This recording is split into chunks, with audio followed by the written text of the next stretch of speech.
So I can't begin to tell you, all of you who are watching at home, how strange it seems to me to be here today in an empty church. How strange that feels.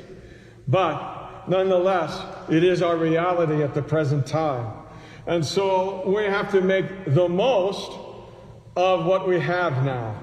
St. Paul writes in one of his letters that as Christians, we're to redeem the time. So it's very important for us to take the time now to reset some of our priorities.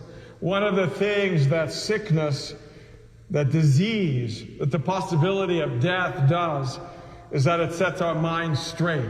It sets our minds on what our priorities are. It tells us, in fact, by our mortality, that usually most of the things that we do are not of any real importance.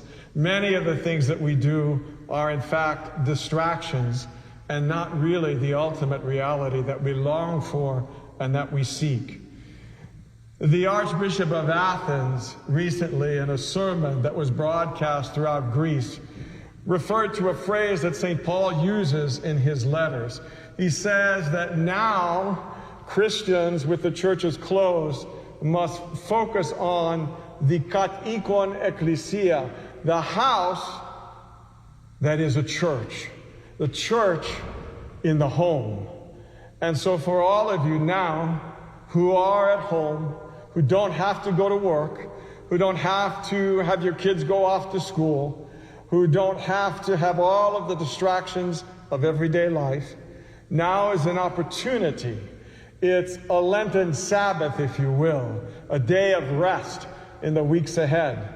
It's a day of rest for us to refocus on Christ, to get into what is really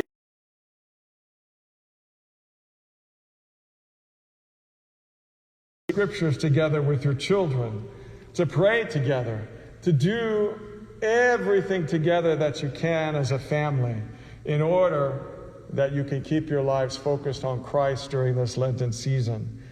You cannot come and receive communion, and I have to tell you how much that pains me, to come and to offer the chalice and have only 2 people come forward.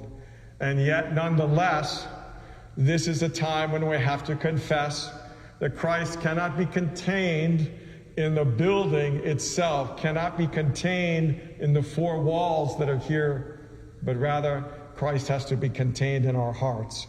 So we turn to him in prayer.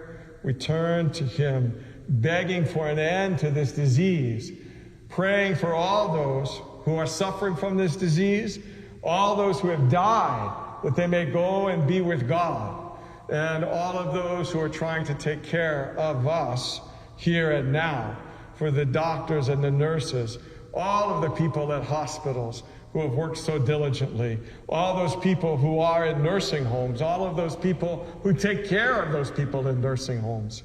We can't forget to pray for anyone and everyone at this time.